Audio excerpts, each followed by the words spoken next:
Hi guys. Welcome to our podcast. My name is Mahamish Doobie. I'm Kat. And I'm Noah. And today we're going to be talking about cheating.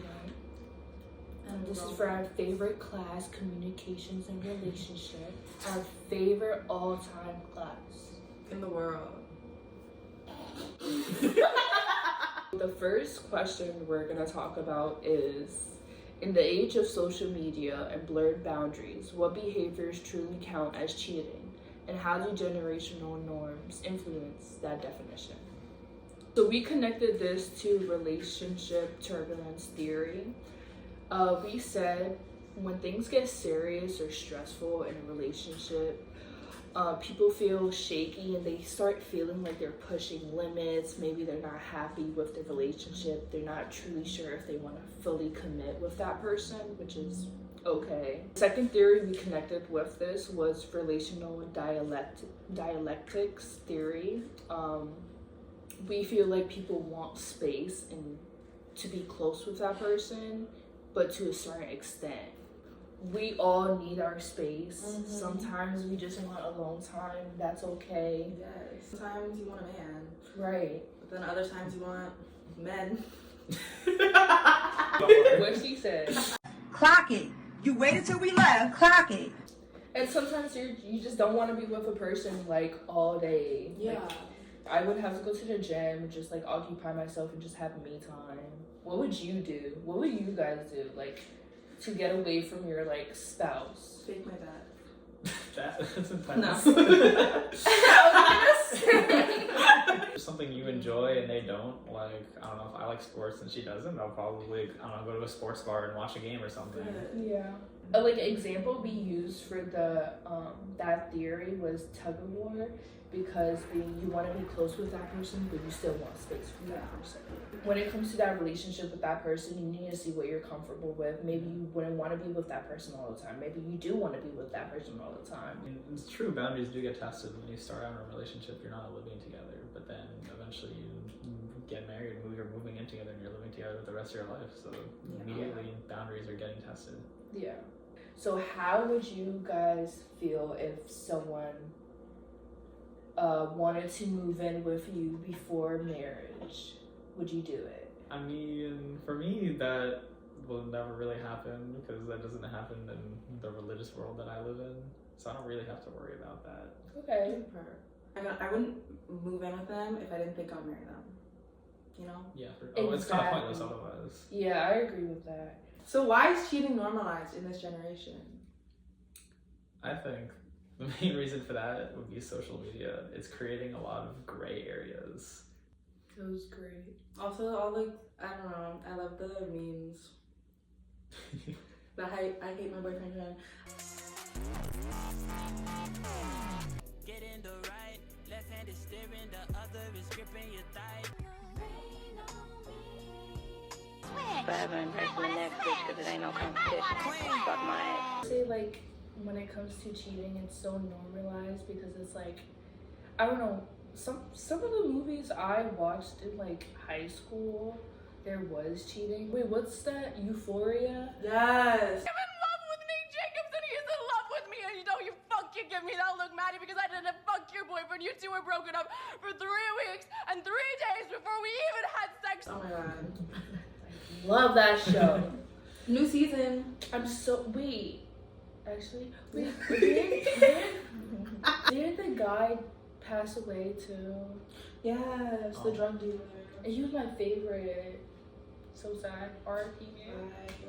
Oh wait, We and should the put in a little tribute. brother's We should dead, put in a right? tribute for him. Oh my god, yes. Yeah, with like Angel. Yeah. You make a good point though. There's a lot of media being consumed about, like what you said about memes, like, and like the people who make those memes, like they're funny, but also people consuming media about cheating might get influenced by it. I have a little guest. Special guest. Luna, what do you think about cheating? I cheated on my boyfriend, and he deserved it. Never stay loyal, stay on your toes. Oh, I also think because like I feel like on social media there's so many like available like options that you're constantly seeing, and also like there's always like talk about like, oh, your boyfriend isn't doing this, or like why doesn't your man do this, or like why is your man broke, da da da. So I think people cheat because like they can't settle for what they have because of their mind. Like they're always saying like, oh, there's always better for me. Yeah, that's a good point actually. That is a great point. What women see now when it comes to body image, like supermodels, Gigi Hadid, I love you. But like the body types that like your boyfriend probably, hopefully your boyfriend doesn't do this, but your boyfriend will like compare your body to, like there's like always like different stereotypes towards it. And like porn addiction. That's just actually so like normalized though. Right? It's scary. That shouldn't even be an addiction. I'm sorry, but if you go to a guy's house and he has lotion right next to his bed. Get out. Sorry, man. Okay. Get out! So, would you stop talking to a person based on who they follow on, like what type of people that they follow on social media? That is a very interesting question. I've never really looked at who my friends follow, but I would say probably not, because if they change the way they are when I'm talking to them, then yeah, but I feel like they're more themselves when they're talking to me than when they're on social media. Okay. Me, if I see a guy is following a lot of girls, I wouldn't even want to talk to that person because it just looks like that person is just a groupie. I follow Ash Cash. Oh yeah, you're done. You're done. So our next question is, where do we draw the line between secrecy and privacy in relationships? Well, privacy and secrecy aren't the same thing. Privacy is healthy boundaries, but secrecy is information that could damage trust. I think a good question here is, when does privacy turn into secrecy? Because there are things that, you could keep private at the beginning of a relationship, but if you eventually, as the goal of a lot of relationships is to get married, when does that become secrecy, and when is something you have to tell someone? So if someone flirts with your significant other, right? And then like your boyfriend like swears like, oh, like they were just flirting with me, but they didn't tell you about it. You know what I mean? So it's like, is that like, and he says that he didn't tell you so he wouldn't get mad. But then it's like, why do you think you can't tell me? I would say that if I was in that situation and someone flirted with my boyfriend and he was like, oh, I didn't tell you because you're gonna get mad, I would get mad because he didn't tell me. Now I'm really mad. Honestly, I want us to be like an open book when it comes to the relationship, because I'm a type of person that dates to marry. So if I potentially see myself with that person for the rest of my life, I want to make sure that that person is okay emotionally to tell me everything, even if it's something that would upset me. I think context also matters. Like, let's say I was at work and my coworker was flirting with me. I think that's something you kind of got to tell right away, because you're spending a lot of time with that person in the future. But if I went out to a bar with friends and some girl came up to me and flirted with me, and then you might not necessarily feel the need to tell someone because you're probably never going to see this person again, especially if you never ended up exchanging contact information. What's something that like you would consider like you wouldn't tell your partner, but like you don't think it's necessarily like a breach of trust? I wouldn't tell my partner my past because I feel like it doesn't matter unless it comes to that certain topic that it's brought up later in the future. Like, hey, like, what type of person were you like in high school? Or like, if someone like cheated on one of their like ex-boyfriends and then they get to a new relationship, like, do you tell your partner that? Like, I wouldn't, at least in the beginning. If it came up, it's a huge risk telling someone that. Yeah, I wouldn't. There's also a huge risk of them finding out from other sources. Yeah, that's true though. So I have to kill them. Yeah, I'm sorry to break it to you.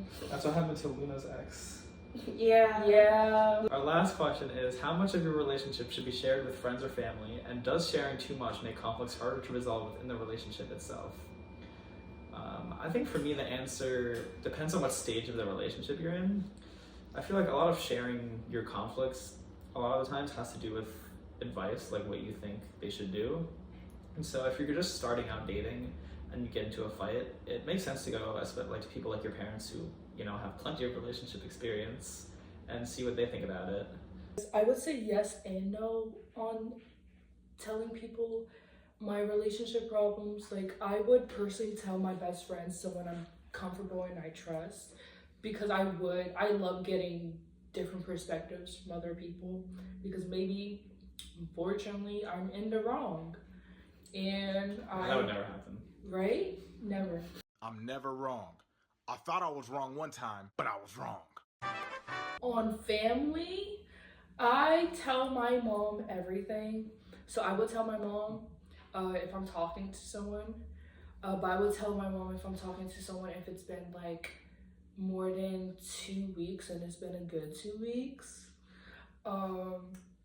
My other family members, I would not tell anything to. I think that like some people struggle, I feel like, with wanting to be like secret and like loyal about their relationship, like keeping the problems within the relationship. But I think it's really important to share sometimes, because I feel like in my last relationship, like I was too embarrassed to tell like my friends or like my family about like things that were going on in the relationship, so that just like prolonged it, you know what I mean? But then I found that when I actually told my friends, it was a lot easier to like let go. So I think it's really important that you share, even if sometimes it feels like it's crossing a boundary. So a question that pops up for in this kind of situation is, how does loyalty and alliance shift when others are involved and can venting about your partner backfire? And this situation is kind of when you're dating within a friend group and you're having a dispute. Do you tell people within the friend group? And if you do, you have to be very careful about how you word things, because if you talk ill about the person or make things very biased in your favor, things could get even worse, because whatever you say can get back to the other person very easily. Also, like I think for me, so like if my boyfriend had talked about a fight we had to his friends, but that I'm also friends with and stuff, and then say like I find out like months later, like, oh, they all know about this, that would piss me off, because then it's like this whole time that I've been hanging out with like our friends, they've had this like perception of me that I didn't know you gave them. Kinda in a situation like that. Basically, I got into a relationship with a person that was in my friend group, and so we got into an argument, and then my boyfriend told other people that I'm also friends with in that group about the situation, and I just like wondered if they saw me differently because of the situation, because unfortunately I was in the wrong. And I just felt like that like broke some trust, being that you took our business and told others about it, especially others, like maybe I wouldn't have cared if it was other people that I don't see, talk to, have a relationship with, but being that it's friends, yeah, I didn't like that. When I broke up with my ex, what was it? I told his friends like some of the things he did because like it was relevant to them, but what was it? They basically told me that like they kind of thought I was evil. Like they were like, oh, we didn't know he was doing all that, so we thought you were evil. And I was like, oh, but it's okay, they're not friends with him anymore. Okay. They're friends with me. Friend group relationships are having a problem. I think everyone needs to make sure they get both sides of the story. Yeah, I agree. So we've talked about how the lines of privacy kind of change between the people, between the situations, and how the lines have also grayed a lot more due to media and modernization of social media specifically. So let us know what you guys think. Let us know. Like, comment, subscribe. Yep. Top comment gets a free cat. Mm-hmm. Funniest comment. How do you feel about your boyfriend? Which one? Luna, do you think we deserve extra credit from your cuteness? Yes. Give it to them, Professor. or there will be issues. It's pussy playtime. It no matter if a nighttime or daytime. You want to send for your pussy, me fi make mine. You already know me not come fi waste time. Baby girl, me want fi pet up your pussy, wet up your pussy. Whole heap of milk, me did fed up your